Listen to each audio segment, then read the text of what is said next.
St. Petersburg, capital of Russia, October the 25th, 1917.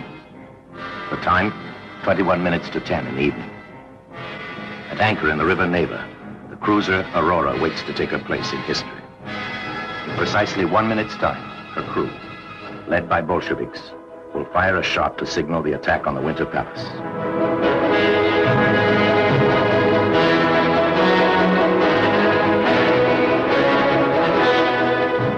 At other points in the old city, guns are trained on the last stronghold of the Russian government.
On May the 14th, 1896, Nicholas Alexandrovich Romanov was crowned Tsar of all the Russias. And nearly 1,300 of his subjects were trampled to death in the crowd. In 1913, an imperial parade in the Kremlin celebrated the 300th anniversary of the Romanov dynasty. Over the centuries, little had changed.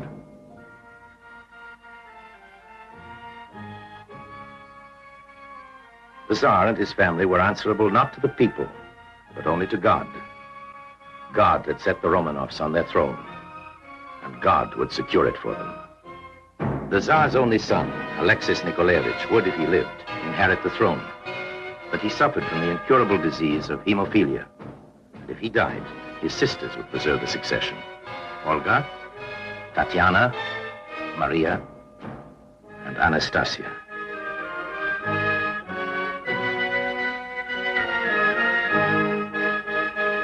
Dynasty must survive, and it must be preserved from democracy, a form of government which the Tsar detested. I shall maintain the principle of autocracy just as firmly as it was preserved by my unforgettable dead father. Those who believe they can share in the government dream senseless dreams.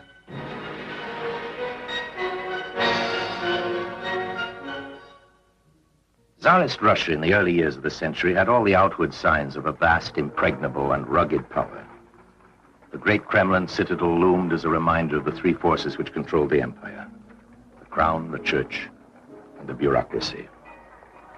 For the 160 million people spread over a nation covering 1/6 of the world, there was no other authority.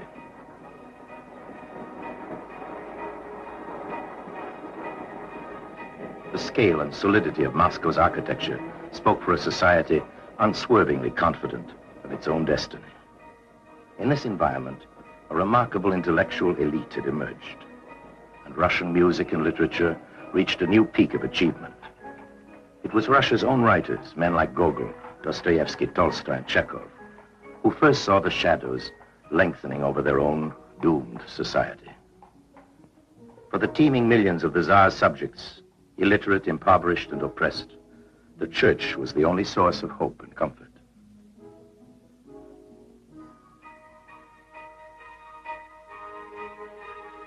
The social order remained unchanged and seemed unchangeable. It was fixed by protocol, framed by law, and frozen in a way of life which most of Europe had abandoned long ago.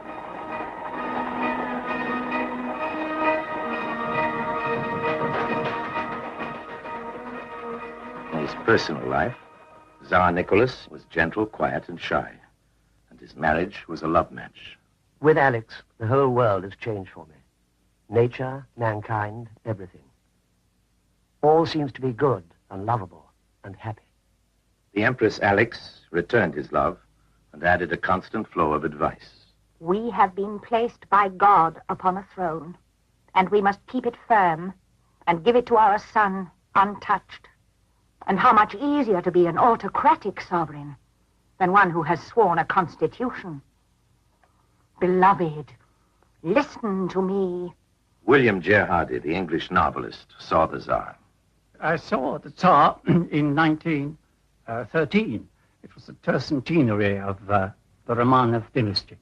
And he was returning to the Winter Palace from the Kazan Cathedral, where they were celebrating the occasion, and he'd just taken Holy Communion. And there he was, crossing this immense Winter Palace square in a small, very elegant room, all by himself, in a sable cap. And he really looked wonderful. His eyes were, they were blue, and they were just like a blue, yearning spring sky. And he was all alone in this room, and driven by an elderly, bearded coachman who looked terribly anxious. He had something very precious he was afraid to spill.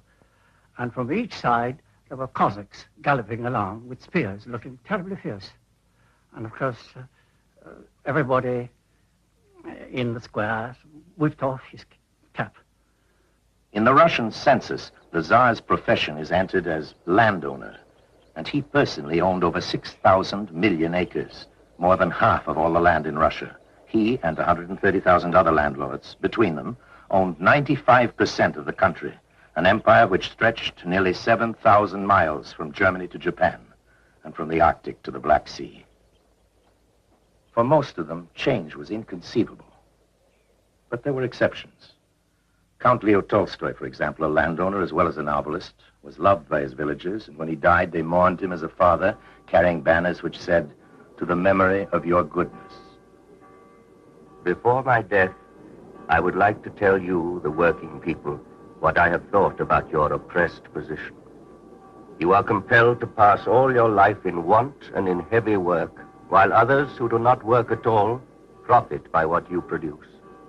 You are slaves of these men, and this should not be.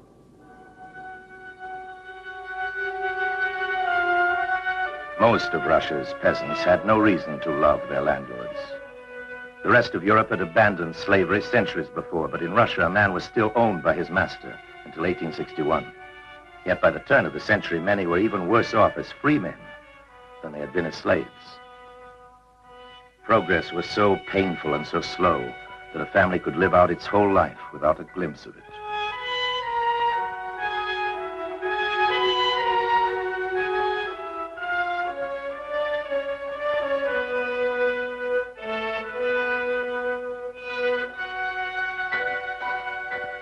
That life was a succession of seasons between birth and death. A time to sow and a time to reap, a time to eat, and a time to starve. The peasants were uneducated and inarticulate. They were ignorant of politics and philosophies, of socialism or revolution. What they did know was how to starve and how to fear authority.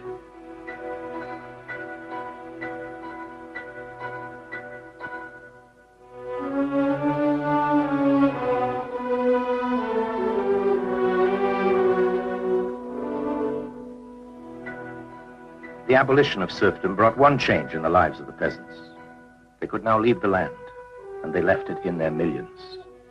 Of what lay in store for them, they knew little, except that it could be no worse than the life they were leaving behind.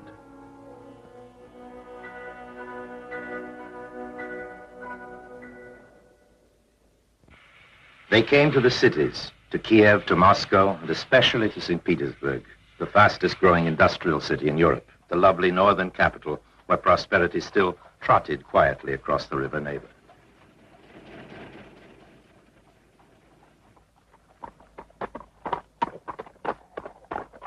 But in the new industrial section of the city, the refugees from the land found no escape from either poverty or squalor.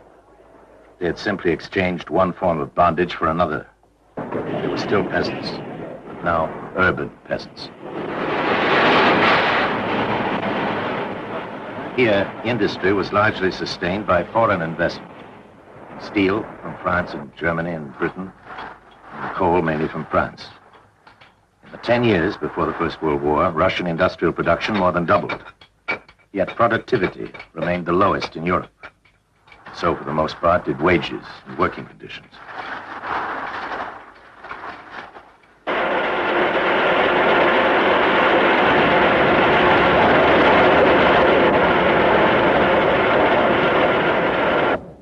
Oil was the one industry in which Russia, by tradition, held the lead. And yet, it was here that conditions were often the most primitive of all. Life had changed, but it hadn't improved. It was in these vast industries that men could, for the first time, meet together, discuss their grievances, and talk of political action. Sometimes they spoke of drastic measures for extreme conditions. And a new word entered their daily vocabulary, the word revolution. But for the present, away from the factories and the discontent, Imperial Russia continued to enjoy herself.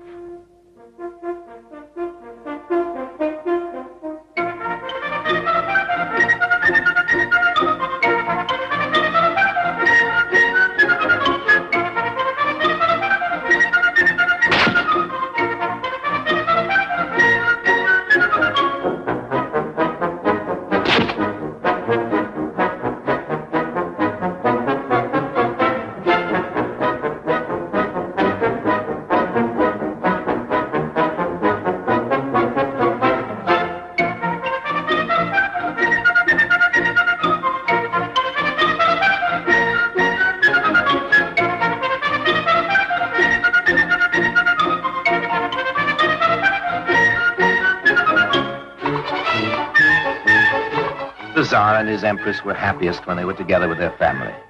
Because the Tsar was himself a keen photographer, many of his leisure hours were filmed by the cine cameras of the day.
Nicholas knew that his grandfather, Alexander II, had been assassinated in 1881 by a revolutionary group which believed that Russia could only achieve freedom through political murder.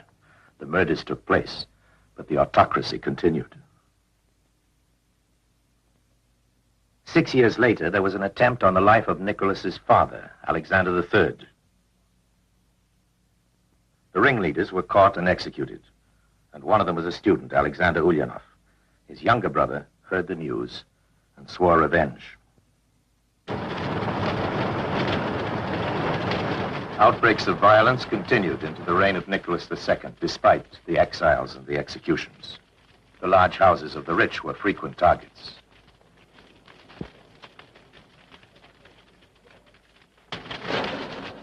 But the new revolutionary leaders realized that the word was more important than the bomb.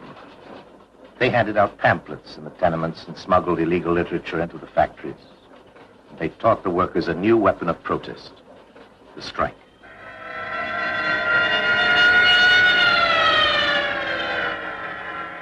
Revolt spread. Production stopped. Profits were lost.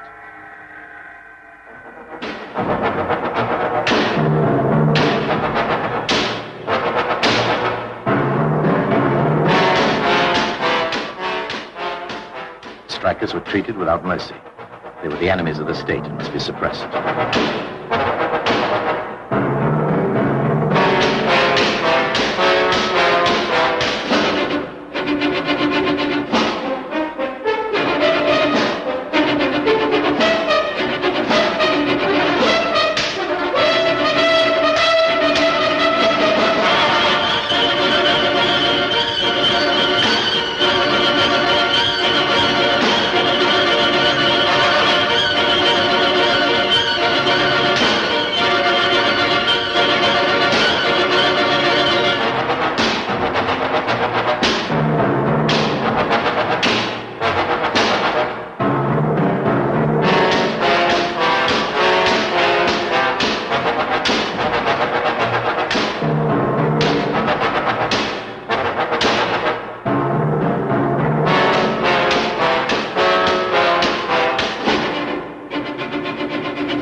Tsarist police and the Imperial Army sought out the government's opponents wherever they could, in the countryside as well as in the towns and cities.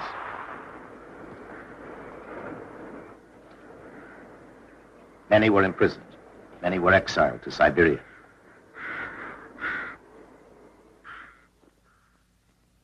There is no accurate record of the numbers who were shot.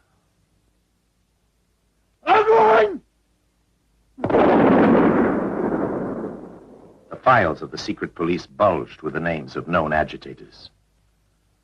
One of them was the young man who had sworn to revenge the death of his brother. His name was Vladimir Ilyich Ulyanov, Lenin. Vladimir Ilyich Ulyanov, known to the world as Lenin, came from Simbirsk, a small provincial town on the shores of the river Volga. He was born in this pleasant yellow frame house in 1870. His father's diligence had rewarded him with the office of Director of Education for the region. His mother was an intelligent and serious woman who, like his father, had been brought up in the middle-class tradition of plain living and high thinking. At the age of 4, Lenin posed with his sister Olga. At the age of 9, he took his place in a portrait of the whole family. His report card proves his diligence. He got 5 out of 5 for everything. His favorite brother, Alexander, was arrested in 1887 for his part in the plot to assassinate the Tsar. And in the prison fortress of Schusselburg, he served his sentence of death. Lenin, now 17, was a marked man. The family moved north to Kazan, and it was here that he first read the works of Karl Marx. In his kitchen, young Lenin found a scientific basis for the socialism which remained the driving force behind the rest of his life. A year later, the family moved once more, south to Samara. And here Lenin started secretly to convert his friends to Marxism. It was while he was at Samara that the province suffered one of the chronic famines which swept across the landscape like a plague. The leading liberals worked anxiously to relieve the sufferings of the peasants, but Lenin refused to join them, and for the first time demonstrated the steely purpose of the practical politician. This famine is the direct result of the way our society is organized. And as long as society remains unchanged, we shall always have famines. Yet they do cause the peasants to reflect on the facts of our capitalist society, so that they begin to blame the social order for their condition, and their faith in the Tsar and Tsarism is destroyed. This famine could spark off the most serious disturbances, and might even threaten the entire order of society. And so the efforts of the well-to-do to relieve the suffering are quite natural. The truth is, But all this talk of feeding the starving is no more than that sugar-sweet sentimentality so characteristic of our intelligentsia. In 1895, Lenin settled in St. Petersburg after visiting Switzerland to meet the leading Russian socialists in exile. And for a time, the Russian watchdogs failed to catch him. He studied law, but most of his days were devoted to the revolutionary underground. He was also very short of money. Dearest Mother, I beg of you to send me, please, a little money, as my own funds have by now almost gone. My landlady is a nagging woman, and when I am not running away from her, I am trying to escape the balalaika which the man in the next room persists in playing. His life was uncomfortable, and his file in the records of the secret police grew fatter. He escaped them several times, but in the end, his capture was inevitable.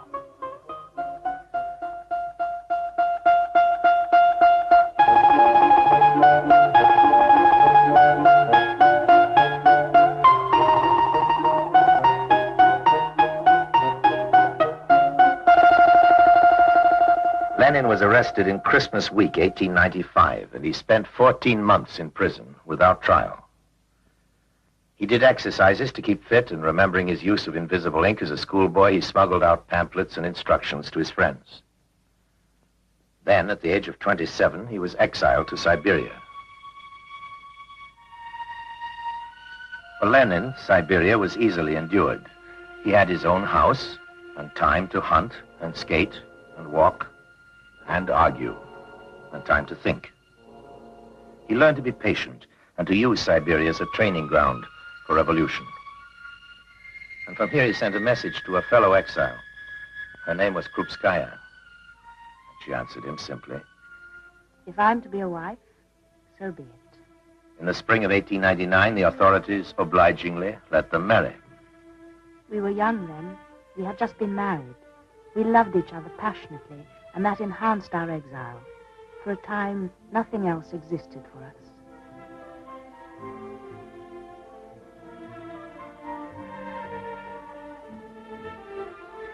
When the honeymoon was over, they quickly got down to a translation of a trade union history. From his exile in Siberia, Lenin had planned the publication of a new revolutionary paper, Iskra, the Spark. It was now that Ulyanov began to sign himself Lenin. Iskra had to be smuggled into Russia, and the first edition was published in Germany in 1900. But soon the nervous printers forced it to move to England. It was foggy when Lenin and Krupskaya, now released from exile, arrived in London. They rented 2 rooms in Finsbury, where their landlady was disturbed by the fact that Krupskaya wore no wedding ring. Among those who met Lenin at this time was a girl of 17, now Mrs. Zelda Coates. Well, I first met Lenin at my sister's house, and the first impression I had of him was that he was a rather short, stuffy man with very expressive eyes, almost bald, he was, so far as I remember, and his hair was very pale, well, almost reddish. My sister had several children, and what struck me also was how very friendly he was with the children. He seemed to, he not only sort of patted them down and that sort of thing like one does with a child, but he entered into their spirit. He started playing with them and had a game with them, and his shouting and laughter was practically as loud and as merry as those of the children themselves.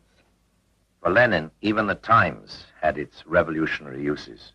Under the name of Richter, he advertised offering language lessons. He needed the money to keep Iskra solvent. The paper was produced from a small printing shop in Clerkenwell Green in the shadow of the parish church. Here they often worked late into the night, correcting proofs. Lenin, Krupskaya, and a handful of other Russian revolutionaries. An organization of revolutionaries must contain primarily people whose main occupation is revolution. The organization need not be broad, but it must be as secret as possible. Lenin liked to study London from the top of a bus and follow the path of his revolutionary forebears, Karl Marx and Frederick Engels. And Krupskaya noticed his interest. He liked the bustle of this vast commercial city, and together we saw many of the quiet London squares, all the houses with separate entrances and shining windows. But always tucked away round the corner were the mean streets and the homes of the working people, where lines of washing hung in rows and pale children played in the gutter. In places like this we went on foot, and seeing these glaring contrasts of wealth and poverty, Ilyich would mutter, Two nations. Two nations. In 1903, the Russian socialists met in a drab London hall. It was now that the future of the revolutionary movement was decided. The party was split down the middle.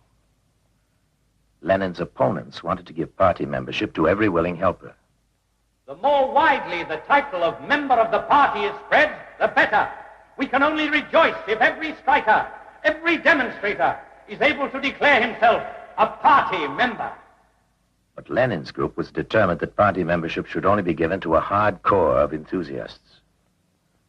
It is better that 10 real workers should not call themselves party members than that one chatterbox should have the right and opportunity to be a member. Lenin's group won by 2 votes. They became the Bolsheviks, the majority, and the losers were the Mensheviks, the minority. And there was a fierce discussion as to the tactics to be pursued in Russia at that time. Well, it was soon after the revolutionary events in Russia, and most of the Mensheviks present at that particular gathering, they said, let us have a period of rest now. The workers are tired out. We must not drive them too hard. And now Lenin, on the contrary, he jumped up from his chair in a rather furious mood, which was a little bit out of the common so far as I knew him at the time, and said, that's all nonsense. It's you, messieurs Mensheviks, who are tired. The working class in Russia are not tired, on the contrary. They are full of energy, they are full of desire to fight for their freedom and for the overthrow of Tsardom.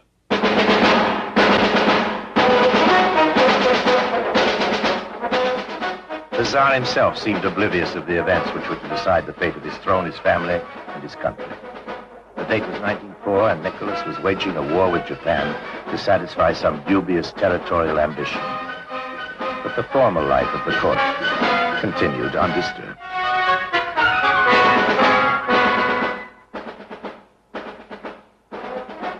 Far away from this elaborate ceremonial, the Russian armies endured successive defeats and then surrendered to the Japanese at Port Arthur. Lenin dryly noted the disaster. It is not the Russian people, but the autocracy that has suffered shameful defeat. The Russian people have gained by the defeat of the autocracy. And the capitulation of Port Arthur is only the prelude to the capitulation of the Tsar. In St. Petersburg, news of the humiliations of the war were followed by the iron cold of January. It had become a winter of discontent.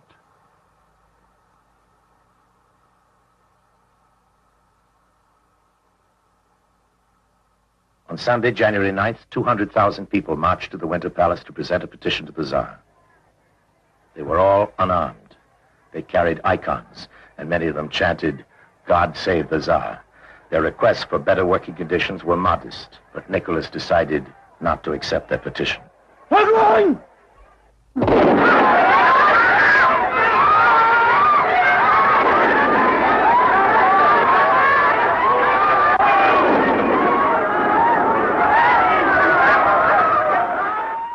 The day is known as Bloody Sunday.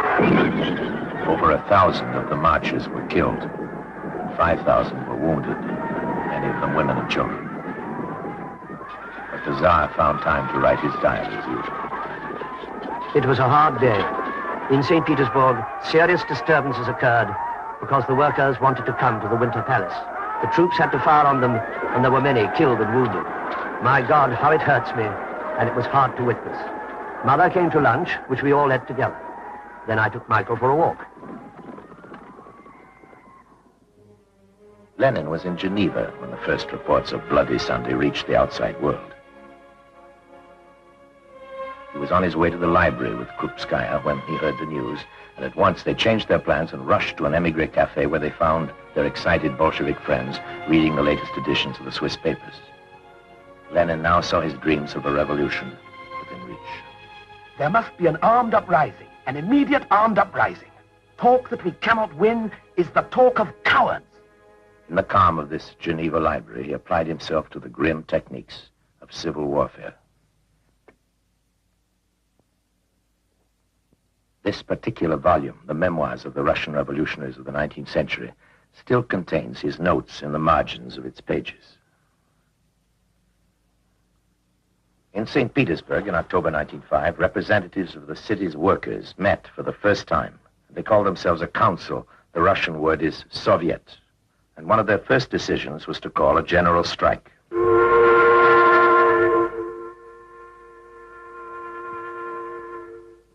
By the end of October, St. Petersburg was at a standstill. With 3 million workers on strike, the Tsar was forced for the first time to make concessions, and he now promised free elections to a national assembly that the strikers were determined to hold out, and their leaders called for an end to the monarchy.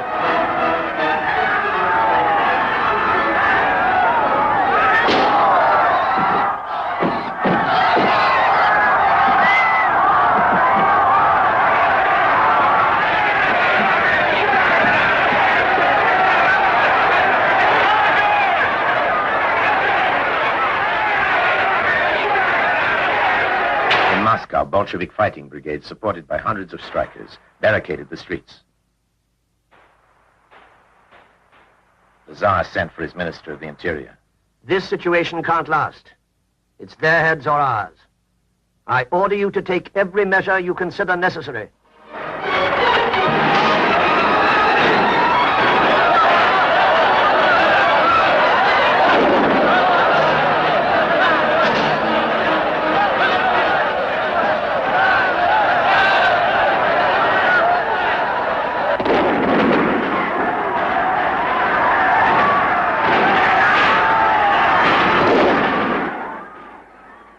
The year 1905, which had begun with Bloody Sunday, ended in yet another public slaughter. The power of the Tsar seemed once again to be unchallenged, and the leaders of the Soviet were exiled. The name of its last chairman, a socialist but not yet a supporter of the Bolsheviks, was Leon Trotsky. 3 months later, the promised National Assembly met for the first time, and Lenin attacked it from exile. The National Assembly is an unsuitable instrument for realizing the victory of the revolution. The Russian government remains a military despotism, embellished with parliamentary forms. For his part, the Tsar summoned and dissolved the assembly as it took his fancy. At last it is over. Today I dissolved the National Assembly. The weather was wonderful. After dinner, I read a book and took a boat trip. This was the age of repression, and the police files of the period record the names of many who were later to play their parts in the October Revolution of 1917. Dzierżinski,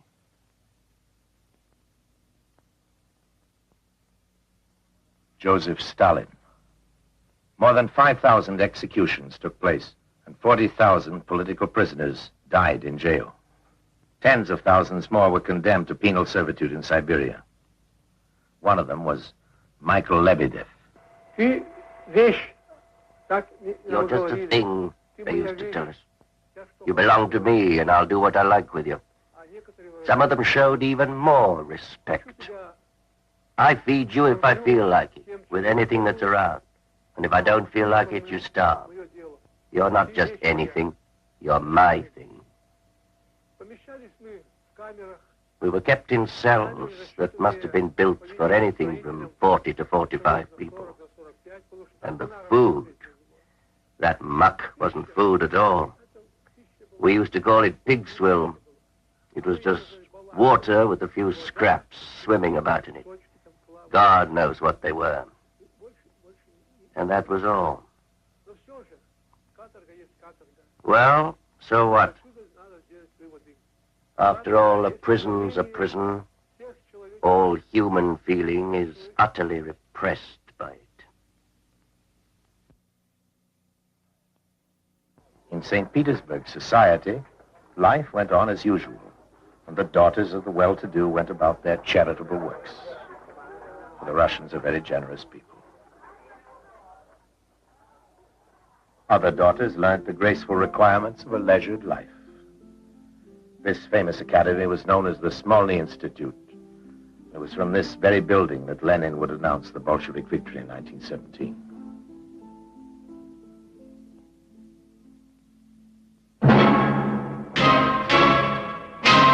The fuse was ignited again in 1912 in the Lena goldfield of Siberia, where the miners, threatened with a pay cut, went out on strike. Michael Lebedev was one of them. They were waiting for a good moment to fire. Suddenly there was a noise like the ripping of canvas. This must have been the first volley. I listened, then there was a second. The workers began to shout. There was an uproar, and then suddenly everyone fell down.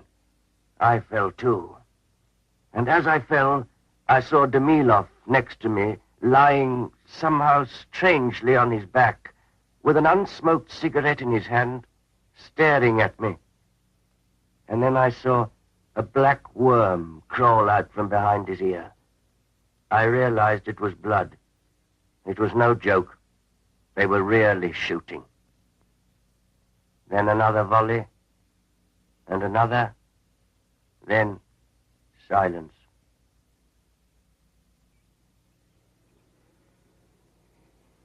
Lenin moved to Poland after the incident at Lena because he wanted to be nearer events at home.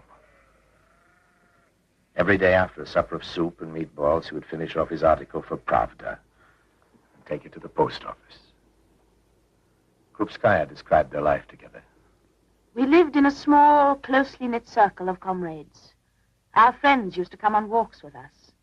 We were nicknamed the Hikers Party, and we were always being asked to concerts. Ilyich dearly loved music. The peace and order of their country life makes a strange contrast with the revolutionary passion of Lenin's thought. The age of the bourgeois democracy is nearly over. Soon it will give way to the age of revolution, when the working classes, organized and trained in the Marxist spirit, will overthrow the bourgeoisie and establish communism. 500 miles away in the Balkan town of Sarajevo, there were celebrations. The date was June the 28th, 1914, and the Austrian Archduke Franz Ferdinand was paying a state visit. Waiting for him in the crowd was a young man with a pistol.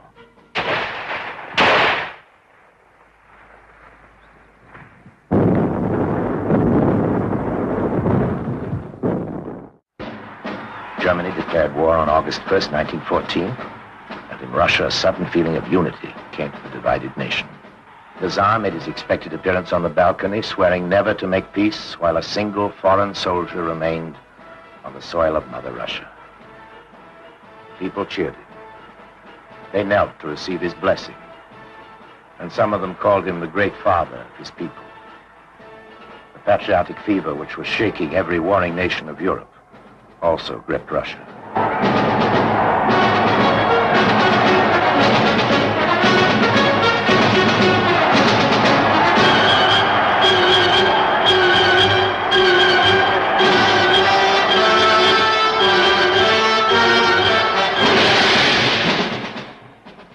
An army of 1.5 million men was mobilized in the first week of the war.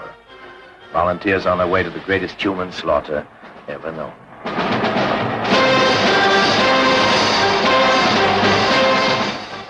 On the bleak battlefields of Eastern Europe, 1 man in every 2 was to become a casualty. The dead often unburied, and the wounded left to freeze in their own blood.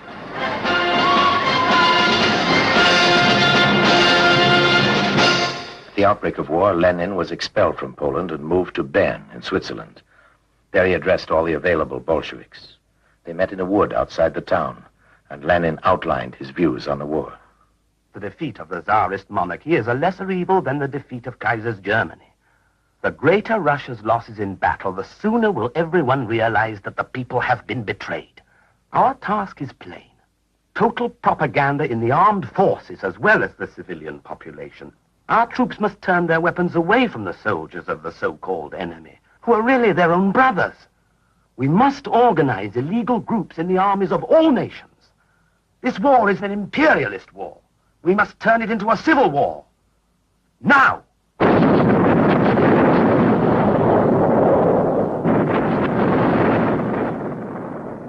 Bolshevik members of the National Assembly, Lenin's words had immediate results.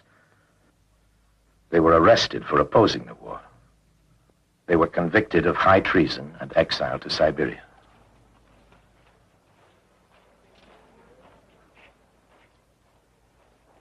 Everyone thought that Russia's vast armies would steamroller across Europe, but they were poorly equipped and incompetently led. Hindenburg, the German commander, inflicted a classic defeat on the Russians at Tannenberg in the first month of the war. The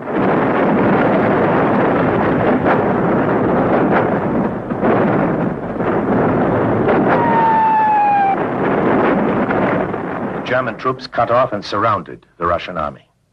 And in August 1914, the Russians suffered 300,000 casualties, dead, taken prisoner, or severely wounded. The commander-in-chief, the Tsar's cousin, Grand Duke Nicholas, was removed from his post.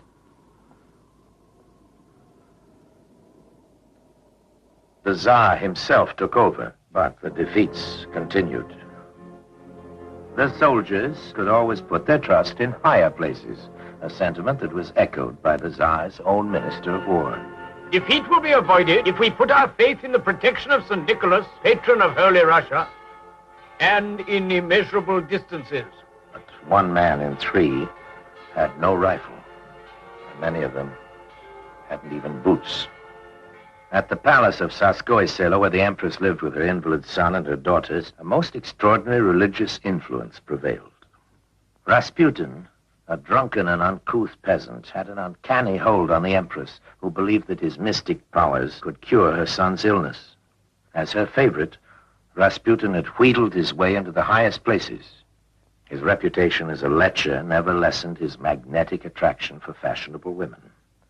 And the Empress was spellbound. He insists that one must always do as he says. It has a deep meaning. Hostile cartoonists, however, saw things differently.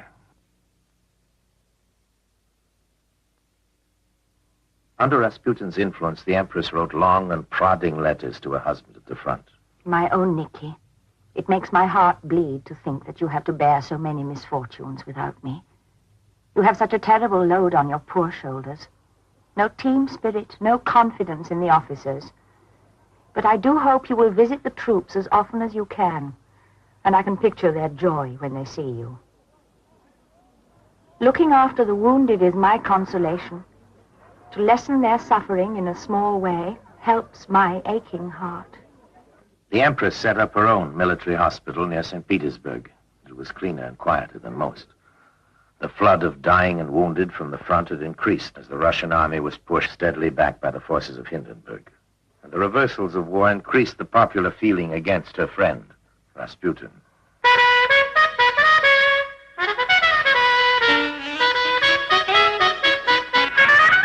In December 1916, Rasputin was invited to the house of Prince Yusupov in St. Petersburg, and while his aristocratic friends played Yankee Doodle Dandy on the gramophone, he was murdered.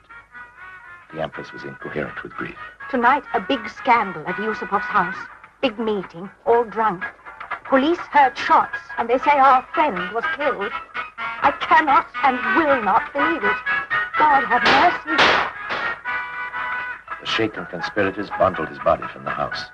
They had fed him massive doses of cyanide in cakes and wine, and when these had no effect, they shot him through the heart, but he had risen, roaring, to pursue his tormentors. So they shot him again and battered his head in. Finally, they dumped his body in the river.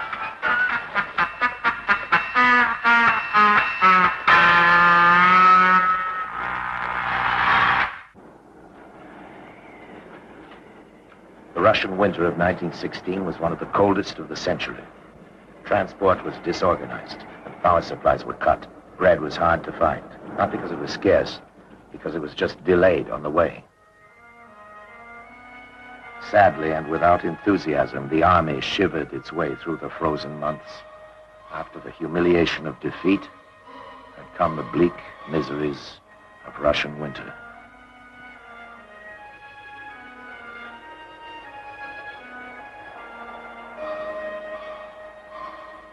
The broken armies could only endure, wait for the spring, and clear away their dead.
home, even the meager war rations failed to get through to the cities, and the people's rumbling discontent erupted into the streets.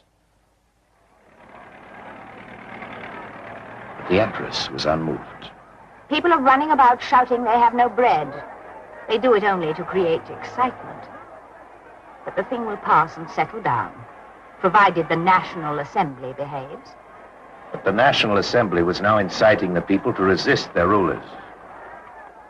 On February the 23rd, there was a general strike in St. Petersburg. Nearly 100,000 workmen joined the demonstrations. Stop the disturbances in the capital, the Tsar ordered. But it made no difference.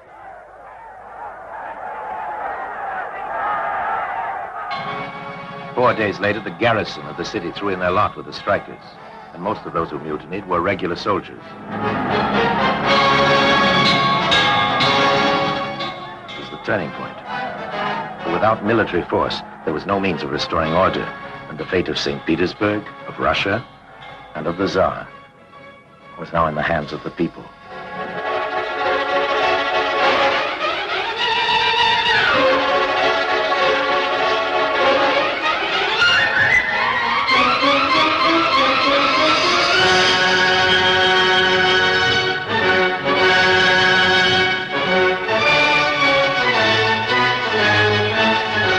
In a desperate search for leadership, the demonstrators marched to the National Assembly. In the same building, a council of workers and soldiers was already sitting, a new Soviet. And from this day, it functioned as a rival to the Assembly. Alexander Kerensky, a 35-year-old lawyer, was a member of both the Assembly and the Soviet. He was a gifted orator, and his brave appeal for the overthrow of the Tsar had made him a public idol. When the troops at the front heard of the riots in the capital and were told that the Tsar might fall at any moment, they cheered and laughed and waved their banners like everyone else, thinking, no doubt, that a new government might end the war.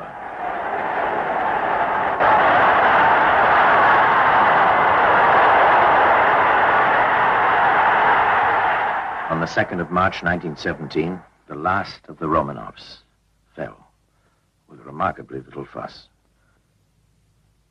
Without even a show of resistance, Nicholas signed the instrument of abdication. He was very obdurate, and so he had to abdicate. And the members of the Duma boarded his train at the siding, Pskov, and demanded his abdication. And he had to agree. There was nothing else he could do. And what was so tragic was that the official document of abdication contained all his marvelous titles. It began with "We, Nikolai II Alexandrovich, sovereign emperor and autocrat of all the Russias, Tsar of Poland, great prince of Finland and Lithuania, and Tsar of Siberia, Tsar of Pskov." And so it went on, and etc., and ruler and hospodar of many other lands, to all our faithful subjects. But actually, he had very few faithful subjects left. And when he left headquarters for the capital, all his courtiers were leaving him surreptitiously.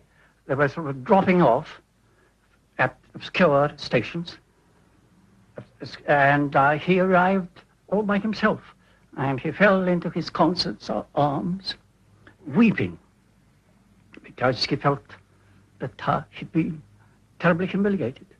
And of course, nobody wanted the Tsar by then, but he actually said to his consort, he said, "Now, if the whole of Russia went down on its knees to me and asked me to return, I would not do it." The Empress took a different view.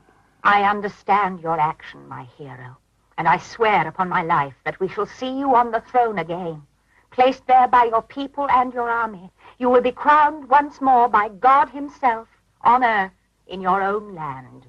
On the day of the abdication, Alexander Kerensky was photographed in the grounds of the royal palace. The leader of a group of middle-class idealists, he was loudly applauded by the masses. Such miracles as ours, which transform slaves into free men happened only once in every century. Let our slogan be liberty, equality, fraternity. A coalition government was formed of the right and the center. The prime minister was the conservative Prince Lvov, and Kerensky was Minister of Justice. The mob sacked and looted the old Tsarist offices. They destroyed the police headquarters and stormed the jails. Of more practical value was the release of over 1,000 political prisoners.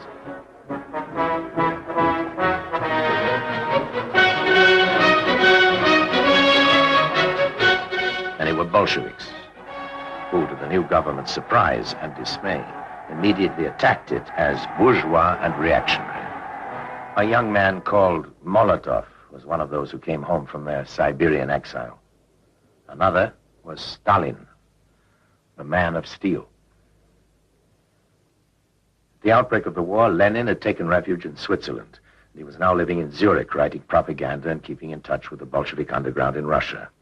When news reached him of the February Rising, he was living above a restaurant in the old quarter of the city. At once, he wrote to Russia with plans of action. He called for an end to the war and appealed to the workers of all the fighting nations to overthrow their governments. He decided to leave his quiet Swiss refuge for St. Petersburg and the revolution as soon as possible.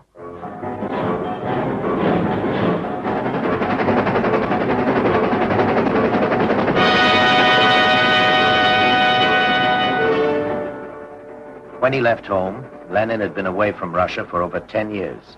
He was traveling with fellow revolutionaries who had spent their exile waiting for this moment. They crossed Germany in a private train, and their safe passage was guaranteed by the Kaiser. The German government saw an obvious advantage in helping those who were so violently opposed to Russia's role in the war. From Germany, the exiles took the Baltic ferry to Trelleborg in Sweden, and then on to Stockholm. There was just time for Lenin to stop for a new pair of shoes and for someone to take this photograph. A group of revolutionaries hurrying to catch up with the revolution. Then they rushed north again, through Finland. At last, on April 3rd, 1917, the long exile was over. 8 days after leaving Switzerland and 6 weeks after the February Rising, Lenin arrived at St. Petersburg. A large crowd met him at the station, and many of them must have expected him to congratulate them on the revolution they believed was won. But for Lenin, the real revolution was still in the future. When the new government talks to you sweetly and makes big promises, it deceives you. All you get is war, hunger, and landlords. But what you need is peace, bread, and land. The day after his return to Russia, Lenin addressed the Soviet in the Tauride Palace. And again, he surprised his audience with a bitter attack on the government. Most of our Russian social democrats have betrayed socialism. We want to build the world all over again in the only possible way. By the working class and the poverty-stricken peasants taking power. By the greatest workers' revolution in human history. It is time to cast off the old dirty shirt and put on a new one. 4 weeks after Lenin's return, Leon Trotsky arrived from New York. For the past 12 years, he and his supporters had been bitter opponents of Lenin, but now his brilliance as an orator and organizer were to make him a valuable ally of the Bolsheviks. For a time, the new government seemed to be losing ground. At the end of April 1917, 30,000 soldiers and most of the civilian population of St. Petersburg marched with slogans opposing the war, and May Day was an excuse for the demonstrations to continue. People were enjoying a newly won freedom of speech. Now they used it to call for the overthrow of the government which had granted it. On the battlefields, the Bolshevik peace slogans had immediate appeal. They sent agitators among the troops, and sometimes they even persuaded them that the enemy soldiers really were their brothers. The government, unnerved by army mutinies, made Kerensky Minister of War. Calling for confidence and discipline from the troops, he assured the Allies that Russia would continue to fight. An American delegation welcomed this assurance and recognized the legality of the new government. The British also came and were duly impressed when Kerensky informed them that anti-Bolshevik demonstrations were taking place in the capital. Russia is not a frog for the experiments of Lenin, said the banners. The Russian battlefront might be crumbling, but at home the women's battalion at least displayed the discipline and loyalty the government demanded.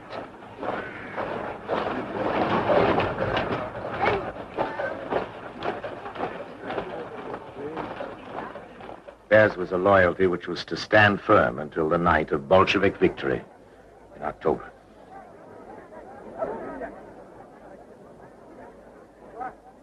For a time, the events seemed to be going Kerensky's way. He visited the front and got an enthusiastic and loyal welcome. And he appointed new generals and launched a new offensive.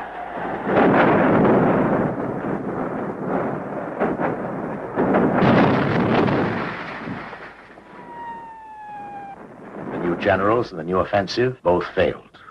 After each military defeat, the Bolshevik fortunes rose. For after all, they did keep calling for peace.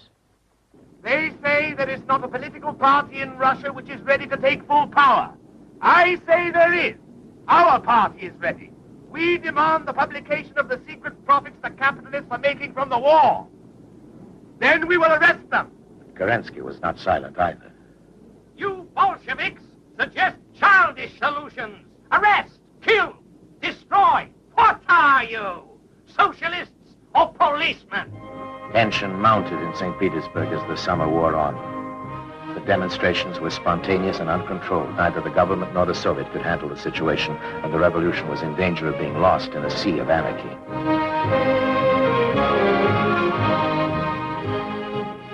After 2 days of anger and confusion involving 500,000 people, the Bolsheviks officially backed the rioters, and on July 4th, they were met with violence.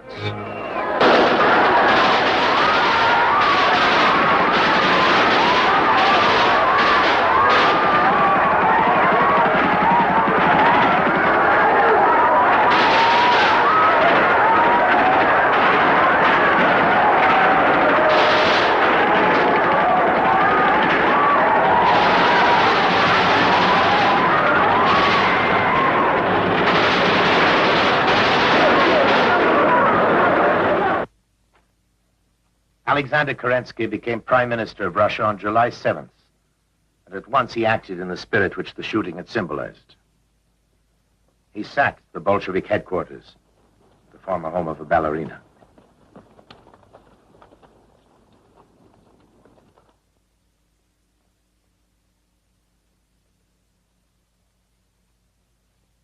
Warrants were issued for the arrest of the Bolshevik leaders. And for the first time, Lenin was now officially branded as a German agent. But the Bolsheviks helped him to escape, disguised in a brown wig and with his familiar beard now shaven. Using a forged passport in the name of Ivanov, he fled to the north. He went to ground in Razliv, only 20 miles from the violence of the capital. And in the drowsy summer of 1917, he hid in a house here. Like most men on the run, he relied on his friends to bring him the odds and ends he needed. I want a ribbon for my hat, some powder for my teeth, a cup, and a shaving brush.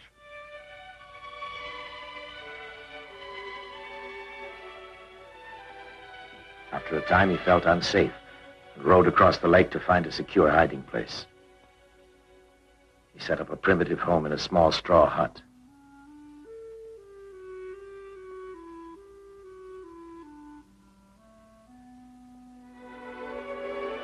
Here, using a sawn-off tree stump as a writing desk, he weighed the chances of revolution. Our membership has more than doubled since April. The army is demoralized, and the peasants are increasingly turning towards us. The government is divided and ineffective, and all the groups except our own are wavering. The bourgeois revolution will pass into the revolution of the working classes. It will happen. Not today, or tomorrow, but very soon. At Moscow's Bolshoi Theater on August the 12th, the provisional government made a desperate attempt to rally the drifting forces of the country and create some feeling of unity. An all-party meeting was convened to discuss a way out of Russia's dilemma. And more than 2,000 delegates arrived to fill the stalls and balconies of the theater. They were intended to represent every group in the whole unhappy chaos of Russian society and politics. But the Bolsheviks were not among them. They boycotted the meeting, called a strike on the day of the conference, and accused the delegates of not truly representing the people. Out of the long session of empty wrangling, one strong man emerged, General Kornilov, the new commander-in-chief, who was so angered by the prevailing confusion that he took the law into his own hands by military action. It's time to hang these German spies with Lenin at their head and disperse the Soviet.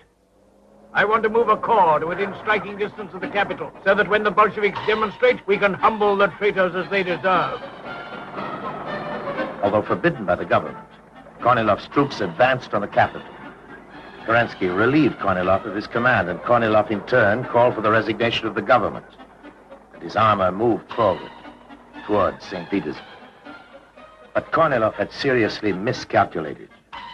The Soviet called on its workers and soldiers to oppose him, and they formed a militia, 25,000 strong, which later became the Red Guard of the October Revolution. Kornilov was resisted by a genuinely popular movement, and at the head of it were the Bolsheviks.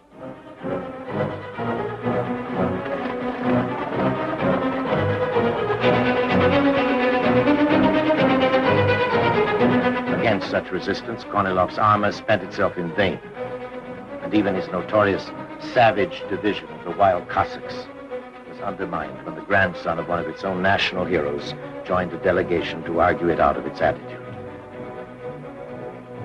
Those who had resisted Kornilov returned to the city, and the victor was not the government, but the Bolshevik Party.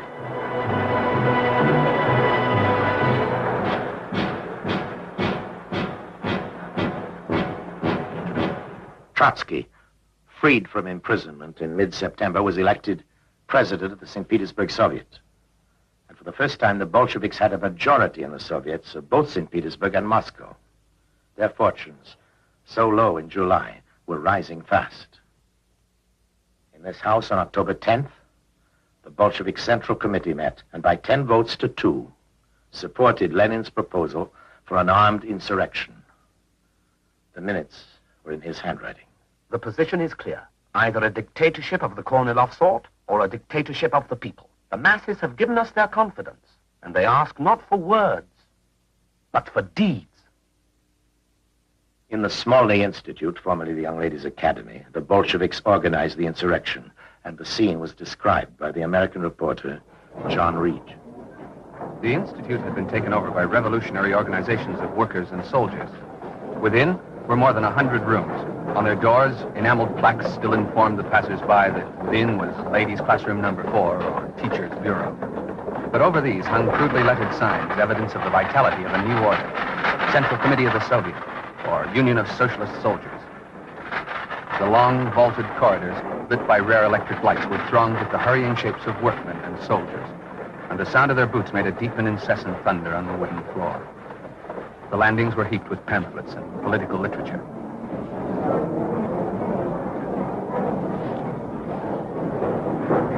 On the 23rd of October, Bolshevik battalions left to take up their positions in the streets. And although the Kerensky government knew what was going on, it did very little to stop them.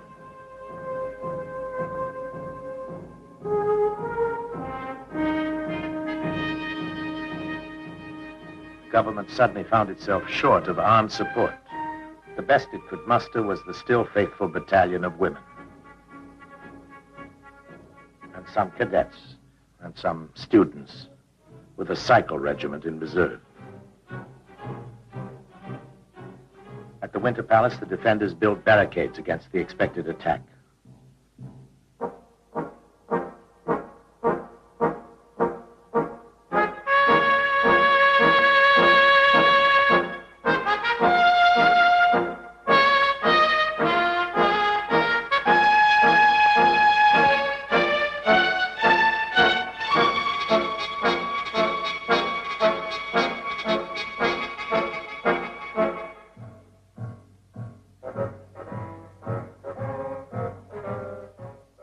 Smolny Institute on October 24th, the Bolsheviks made their final plans for the revolution.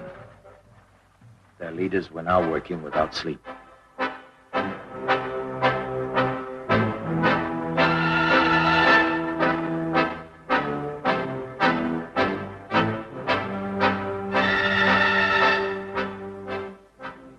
the early hours of October the 25th, the Bolshevik fighting brigades left Smolny to seize the key points in the city. The railway stations, the state bank, the telephone exchange, the main bridge across the river. The revolution had begun.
On the cruiser Aurora, the Bolshevik commissar was Alexander Belishev. The surrounded area was lit up by our electricians, making it possible for the armed brigades of workers, soldiers, and sailors to converge on the center of the town and surround the Winter Palace. Towards the evening, an order was received concerning the preparations for firing a shot on the Winter Palace. This was supposed to take place at 9 o'clock. But after a delay, when the signalers reported at 9:45 that they had received a signal from the Peter Paul fortress, I, as commissar, gave the order for a shot to be fired on the Winter Palace.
Russian history.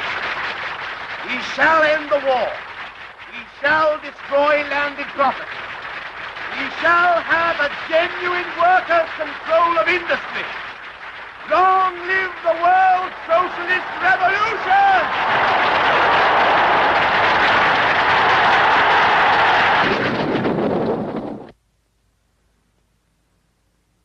Next morning, crowds gathered in front of the Winter Palace and wondered. Within 8 months, first Tsarism and now liberal democracy had been destroyed. Only Kerensky had escaped before the palace fell. The Tsar and his family were soon murdered by the Bolsheviks, and the dictatorship of the proletariat, led by Lenin, now ruled the country. In only 10 days, the revolution had transformed Russia and shaken the world.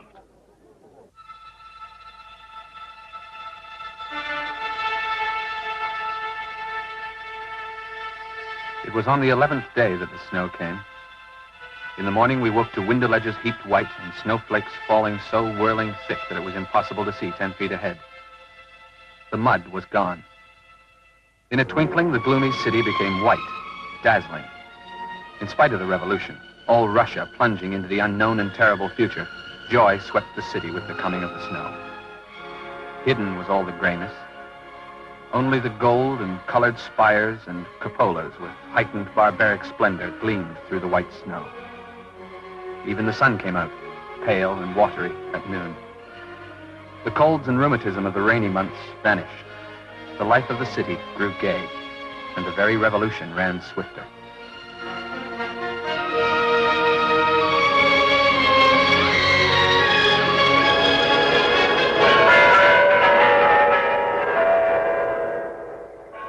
Red Square, Moscow, 50 years later, where once the well-to-do drove sedately in their carriages.